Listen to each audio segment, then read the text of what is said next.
So back in March, the Executive Chair of Innovate UK, Tom Adiola, launched our prospectus. And I just want to give a brief overview of that today. It's very much our plan for the coming years. It's not a delivery plan. It is just the ambition of where we as an organisation would like to go. And I think one thing I would stress is for us, this is not business as usual. We're very much taking this as a real opportunity to deliver a change in terms of what Innovate does, in terms of how it will benefit the UK as a whole.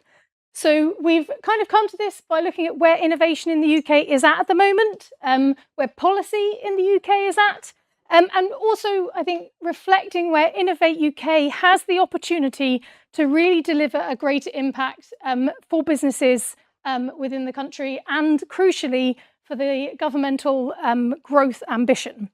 So our prospectus really aims to set out a clear, evolved approach as to how Innovate UK is going to operate and support innovation in the UK in the coming years. Our vision here is very much for the UK, where breakthrough ideas can become industry leaders, industry giants, and our mission is really around accelerating business innovation for the nation. So when we look at our prospectus, I think when you take into account the UK landscape, this is really about real world-class research addressing world demand. And for us, if you look at our research base, we have this world-leading public and private sector research base. And whilst the breakthroughs are regularly within the British kind of geography, the scale all too often isn't. We do the science, we do the engineering, we do the innovation, we prove the concept, and then all too often either a company fails, it stalls, or crucially leaves the UK. And so delivering that growth piece for the UK is not there. We don't have as many globally scaled companies as the strength of our research base suggests we should have. And really the prospectus here is opening a new chapter for Innovate UK to try and address this, really to calibrate our support in a way that supports innovative British businesses to scale, commercialise and stay within the UK, driving that economic growth piece. As part of UK research and innovation, Innovate UK has a really privileged position in terms of a system-wide vantage point. We see the rich UK's broad research and innovation pipeline all the way from breakthroughs in universities, technologies developed in labs, founders yet to find an investor. And that positions us to support the full journey from ideas to innovation to industrial breakthroughs and hopefully get to those industrial giants. As I said, our vision really here is about where we can take those breakthrough ideas, no matter where they come from, and turn them into industry leaders, looking to accelerate that business innovation and really trying to take that to the market in areas where the UK has a right to win. And I want to stress, if you've read the prospectus or not, one thing we're really looking to do as an organisation, not just as Innovate UK, but as UKRI more broadly, is being more choiceful in terms of where we fund to try and drive areas where the UK has a right to win. In the past, we've perhaps taken a very broad brush approach to where we target our support, but we're very much being more targeted and more choiceful, seeing if we can support these innovations to a critical level that perhaps we haven't already.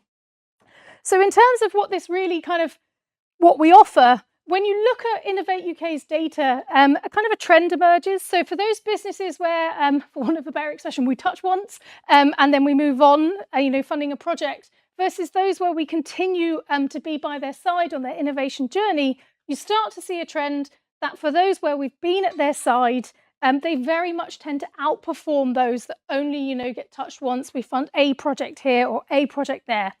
And so really for us, we're looking to reshape, to provide the integrated end-to-end support that journey requires. And it's very much here bespoke to a business need. And it's to drive that growth piece. It means providing focused and tailored support to meet the needs of those businesses across their business life cycle. And for us, this is a strategic shift. We're moving away from isolated interventions, so specific programs and projects being funded, to really funding a business rather than individual projects. We will look to combine our usual kind of funding offerings, so grants and loans, our programs, so we'll have sector-specific innovation programs, but also the more wraparound non-financial support, so that business growth support, connections into market demand, connections into investors and regulators, and also into that world-leading research and discovery infrastructure that we have, so our catapult network as well. So in terms of kind of how we're going about this, our priorities as Innovate UK have been very strongly shaped by the UK government's modern industrial strategy and its plan for change missions.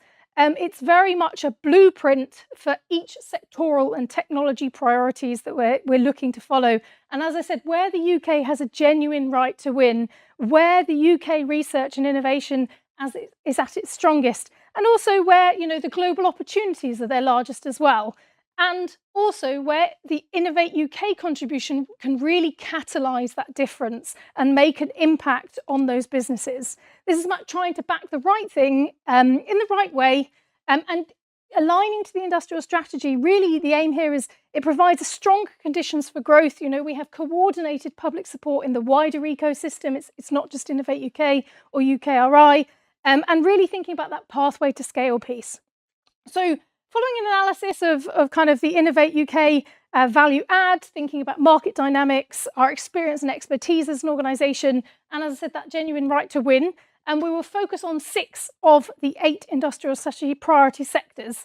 As I said, it's about becoming more deliberate in terms of what we're choosing to support, sectors, businesses, technologies.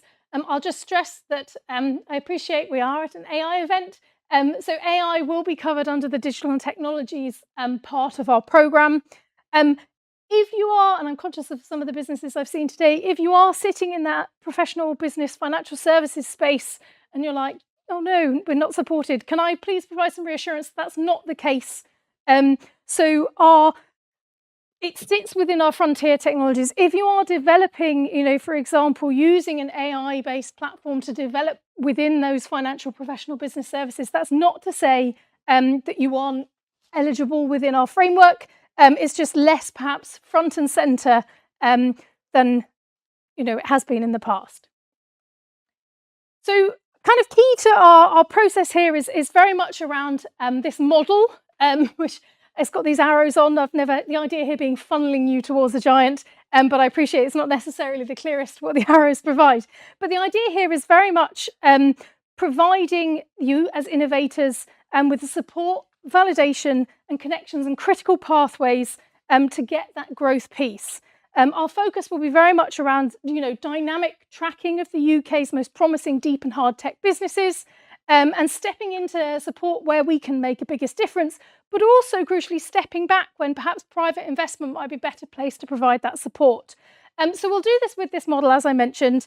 And first is around this focus on high growth potential businesses. Innovation is inherently risky. We will back those that show potential, and while recognising that not every innovation is destined to become an industry leader. What matters really is that every breakthrough that shows promise has the chance to reach its full potential, and also reach its full potential within the UK. And so that, as I said, could be a future industry giant or a future leader. However, it could be to anchor critical capability in the UK. It could be around creating high value jobs in the UK. So whilst we are gearing towards these giants, we do recognise that not every innovation is going to deliver a future giant. So in terms of high growth potential businesses, we're developing a rigorous framework to assess what they look like for us. It has all sorts of different factors.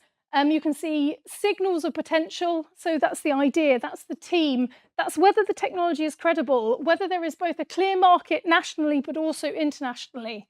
It takes into account different stages and sectors. And I think what's really key as we develop this framework is thinking about not every growth journey is the same for different sectors. And also thinking about putting in place a framework which evolves as the sector direction, evolves, as evidence and insights, come online from various different locations, and thinking about where those trajectories go.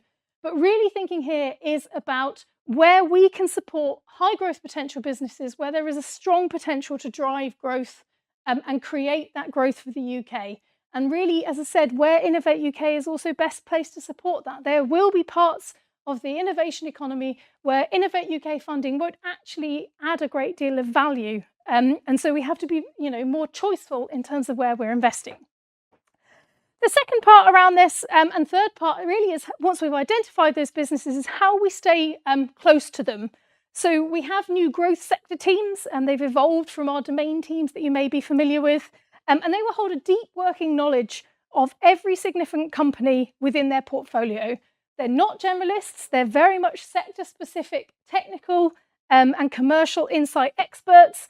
They will make use of the fact that we exist within UKRI and able to see those cutting-edge developments right at the beginning within their ecosystem, and where that breakthrough is coming from the research base, all the way to companies that show promise outside of that, and the wider investment landscape. Each sector lead will be responsible for the holistic end-to-end, the science, the research going on within that company journey, the demand pull-through for that technology, and the interventions that they need to put in place to ensure those businesses are supported. The idea here being that when Innovate UK backs a company, investors will know that we have done the hard technical work in terms of due diligence, and not simply because we reviewed a pitch deck. We've assessed the underlying science, we've tracked the technologies, we've stress tested the team. Effectively, a tech due diligence engine for the UK's deep and hard tech industries is the aspiration that we're trying to get to within this framework. And how we support them is at the heart of this. And that really is our velocity process down here. It's a concierge style account management idea that really will stay with those high growth potential businesses. As I touched on at the beginning, our data shows that when we continually support a business rather than, touching them here and there, that's a terrible expression, they tend to do much better than those that we haven't supported. And so really this velocity account management is around that. It's not a fixed program, it's not a one-off grant, but this long-term partnership process that steps in to support those businesses when they need, but as I said, also steps back when actually other people, such as private investment, may be better placed to accelerate that business into being a future industry leader or giant. This also isn't necessarily just about financial support. The loans, the grants that we're best known for. It's also about that wraparound piece. So, procurement, our business growth support, and we touched on, I think, in the panel earlier about policy, in creating this cohort of businesses within a sector, seeing those trends, whether they're a trend like barriers to innovation, that gives us the opportunity to engage with the people in the policy space and try and reduce those barriers there as well. So that's kind of our model, but I think it's really important to understand that Innovate UK does not exist in isolation. We're very much part of the wider ecosystem. In having those three strands, we're actively preparing investment-ready, innovative businesses where we give the assurance as Innovate UK that they have been understood, tested and trustable. At the same time, we will be briefing investors and that investment pipeline as to what businesses we have in our cohort, in our velocity program, so that they're ready as that pipeline moves through. The idea here is that connected, stronger investment pipeline enables a smooth transition to later stage funding when perhaps Innovate UK funding has kind of finished and where they need to go next. And really, if you think about this, it's a bi-directional approach as well. So we will have the organisations within the UK government public finance institutions, so things like the British Business Bank, the National Wealth Fund, the AI Sovereign Fund, the National Security Strategic Invest Fund. It's all about priming those, knowing what's in our pipeline so that they're ready to take over when our investment is finished, so we can continue that acceleration on that journey in terms of innovation to capital at scale. So I think really what we're trying to say is when Innovate UK backs an innovative business to flourish in the UK, that success becomes a national success story. We create jobs, we create prosperity, we have opportunity across the country, and crucially, we meet that government mission of driving economic growth. We've started to reshape as an organisation, aiming to become more accessible, more straightforward and responsive, transitioning to a new operating model struck to support that seamless integrated offer and investment pipeline. And I would say, please bear with us. We're having a bit of a transitional year as we deliver this. There will be further information in terms of the more delivery side of things rather than the kind of strategic ambitions published in the UKRI delivery plan, which covers the whole of of the UKRI family. We're expecting that what is told spring, bear in mind that runs all the way to the summer solstice, and in government that could, to be honest, run in July.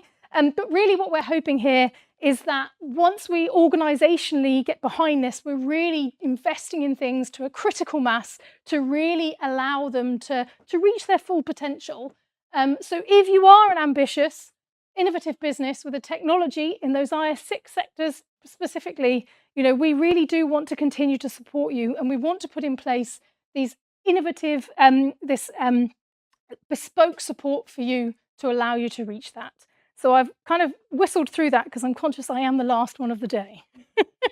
So thank you.